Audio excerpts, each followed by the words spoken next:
Friends, ഇവിടെ തണുപ്പ് ആരംഭിച്ചു. വിൻ്റർ തുടങ്ങുന്നതിന് മുന്നോടിയായിട്ട് മരങ്ങളൊക്കെ ഇല പൊഴിക്കാൻ തയ്യാറായി മഞ്ഞ നിറത്തിലായി നിൽക്കുന്ന ഒരു കാലാവസ്ഥയാണ് ഇപ്പോൾ ഇവിടെ ഉള്ളത്. ഇനി അങ്ങോട്ട് തണുപ്പിൻ്റെ ആരംഭമാണെന്നാണ് ഇവിടെ എല്ലാവരെല്ലാം പറയുന്നത്. ഞാൻ കഴിഞ്ഞ ദിവസം ഒരു വീഡിയോ പോസ്റ്റ് ചെയ്തിരുന്നല്ലോ. നിങ്ങളൊക്കെ ഒത്തിരി പേര് കണ്ട് അഭിപ്രായങ്ങളൊക്കെ ഇട്ടിരുന്നു. മാതാപിതാക്കളെ, മക്കളെ, രക്ഷകർത്താക്കളെ മക്കൾ നോക്കുന്നില്ല, അവർ സംരക്ഷിക്കാത്ത ഒരു കാലമാണിന്ന് എന്ന് പറഞ്ഞുകൊണ്ട് ഞാനൊരു വീഡിയോ പോസ്റ്റ് ചെയ്തിരുന്നു. നിങ്ങളൊക്കെ ഓർക്കുന്നുണ്ടാകും.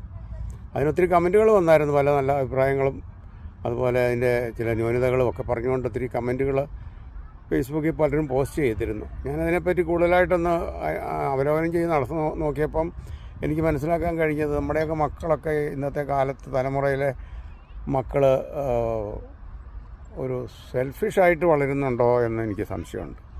സ്വാർത്ഥതയാണോ? പണ്ട് കാലത്തെ മക്കളെക്കാട്ടിൽ പണ്ട് കാലത്തെ കുട്ടികൾ വളരുന്നതിൽ നിന്ന് വ്യത്യസ്തമായി കൂടുതൽ സ്വാർത്ഥതയോടെയാണോ ഇവരൊക്കെ വളരുന്നതെന്നാണ് എനിക്ക് സംശയമുണ്ട്.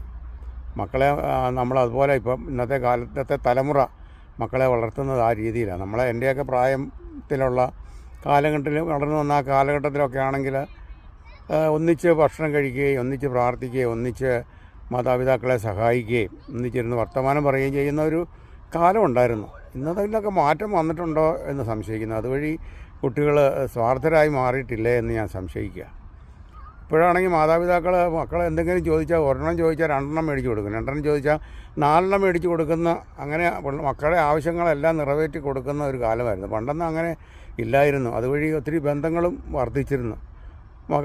പണ്ടത്തെ കാലത്തൊക്കെ ഭക്ഷണമൊക്കെ ആണെങ്കിൽ ഷെയർ ചെയ്ത് കഴിക്കുമായിരുന്നു. ഇപ്പോൾ ഒരു മുട്ടായിയോ അല്ലെങ്കിൽ എന്തെങ്കിലും ഭക്ഷണപദാർത്ഥം കിട്ടിക്കഴിഞ്ഞാൽ അത് സഹോദരങ്ങൾക്ക് കടിച്ചു മുറിച്ച് കൊടുക്കുന്ന ഒരു കാലഘട്ടം ഉണ്ടായിരുന്നു. അങ്ങനെ കടിച്ചു മുറിച്ച് കൊടുക്കുന്നത് വഴി അതൊരു സഹോദര സ്നേഹം രാസപരമായി ശക്തിപ്പെടുത്തുക. സലൈവയുടെ, അതായത് ഉമിനീര് കൈമാറ്റം ചെയ്യുന്നത് വഴി രാസപരമായ ഒരു ശക്തമാക്കുക ചെയ്യുന്നത്. അത് ബന്ധം കൂടുതൽ ശക്തമാക്കുന്നതായിട്ടാണ് ചില പഠനങ്ങളൊക്കെ തെളിയിച്ചിട്ടുണ്ട്.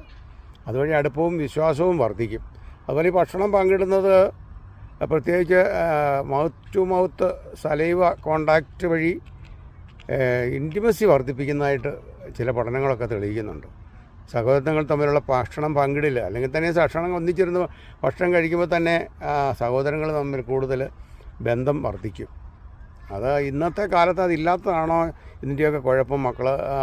മാതാപിതാക്കളെ സംരക്ഷിക്കാതെ വരുന്നത് അതൊക്കെ കൊണ്ടാണോ എന്ന് എനിക്കൊരു സംശയമുണ്ട്. നിങ്ങളൊരു അഭിപ്രായം കമൻറ്റ് ചെയ്യുക. പണ്ടത്തെ കാലത്തെ മക്കളെ വളർത്തുന്നതും ഇന്നത്തെ കാലത്ത് മക്കളെ വളർത്തുന്നതും തമ്മിലുള്ള ഒരു വ്യത്യാസം ഞാൻ കണ്ടുപിടിച്ചത്, എനിക്ക് മനസ്സിലാക്കാൻ കഴിഞ്ഞതാണ് ഞാനിവിടെ പറഞ്ഞത്. ഇത് നിങ്ങൾക്ക് ഇഷ്ടപ്പെട്ടെങ്കിൽ നിങ്ങളത് മറ്റുള്ളവരിലേക്ക് ഈ ആശയം പങ്കുവയ്ക്കുക, ഷെയർ ചെയ്യുക. അതുപോലെ നിങ്ങളുടെ വിലയേറിയ അഭിപ്രായങ്ങൾ കമൻറ്റ് ചെയ്യാനും മറക്കരുത്.